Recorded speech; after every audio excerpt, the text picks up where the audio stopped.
Hey guys, I know it's been a while since the last devlog, but I'm back with a lot of updates. The game has changed quite significantly over the past 8 months. I decided that I wanted to transition to a much more stylized look, which came with a lot of texture and model updates. This devlog has so much to unpack that, unlike my last devlog where I went pretty in depth with each of the new mechanics, it's going to be much more of a high level look at all the new additions and features that I've been working on over the past 8 months. I'm not really sure where to start, so I guess let's just make a character and go from there. Right now you can customize quite a bit of your character. You can choose between a variety of hair and facial hairstyles, different eye colors, and skin color. Let's just go with this character for now. Let's log in and see some of the in-game features. So this is our character that we just created. You can see that we have some starting gear. All of the gear and weapons are modular, which means each piece of gear has a unique model that will display on your character. I've also built out a full quest system. Each quest can be one of 3 types as of now: a looting quest, a kill quest, or a talk to another NPC quest. I'll probably expand on this in the future, but it's good enough for now. Quests can give item rewards that you can choose from, experience for both you and your pets, as well as gold. Right now I'm using 11 labs to give each of the quest NPCs a voice to read out each of the quests. Companion. Snarlip, a bold and scrappy fighting type, and Dragnip, a fiery, passionate fire type. I'm not sure if this feature will stay, but obviously as a solo developer, I don't have the budget to go and hire many different voice actors. The NPCs will also turn and look at you when they talk to you, they'll blink at you, they'll move their mouth, and make random emotes. I'm trying to add little quality of life features along the way. This first quest is just a simple looting quest to test the quest system and give you your first pet. This is obviously subject to change. Here's your quest log that will help you track your quests, and yes, it will be able to hold more than 20 quests at a time. Looking at you, WoW Classic. So we finished the quest, let's go turn it in and get our first pet.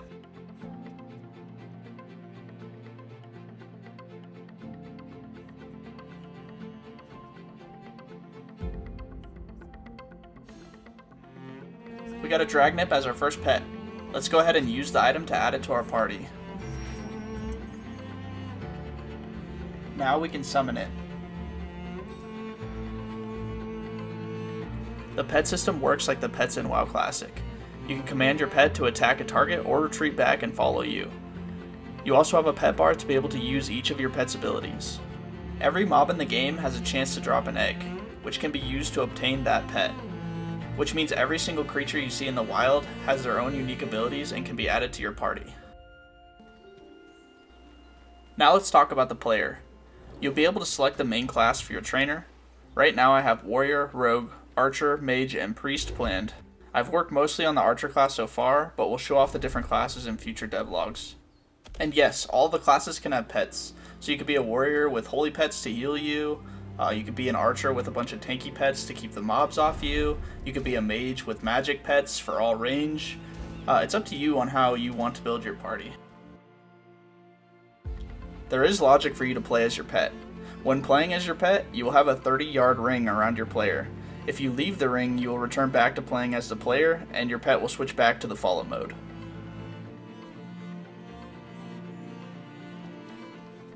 Moving on, I've been working on a few different NPC related systems.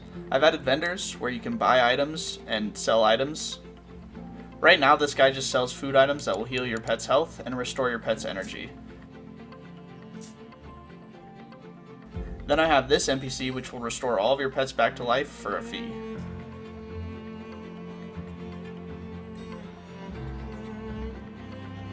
Now, I'm planning to make this a pretty big open world. For it to feel truly immersive, we need to have different means of travel. First, let's talk about mounts. Some pets' future evolutions will allow you to ride them. So for example, this is the second evolution of the pet Snarlip. This will also exist for flying mounts, so it could be crucial to have at least one party member that can be mounted. The other form of travel is via airship.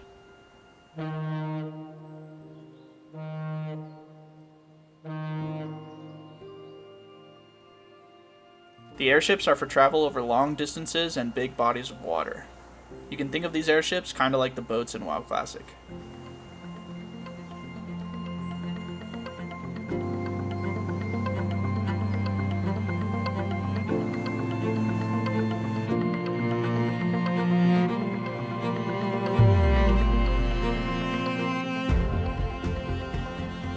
Now let's talk about the day and night system. This system will smoothly transition the game from day into night and correctly portray the server time.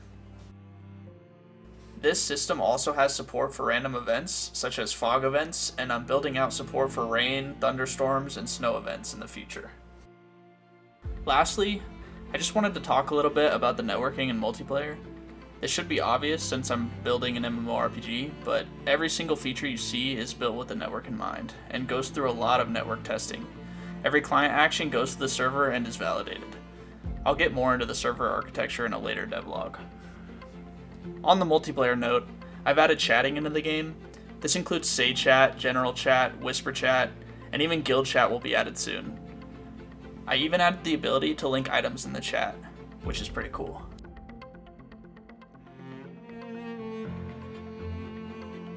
That's pretty much it for this devlog. Make sure to like and subscribe if you want to see more devlogs like this. Let me know in the comments if you want more of an in-depth style devlog where I go a lot more into detail over each of the features, or if you like them more like this. Also, make sure to wishlist the game on Steam, and join the Discord if you want to be invited to future playtests.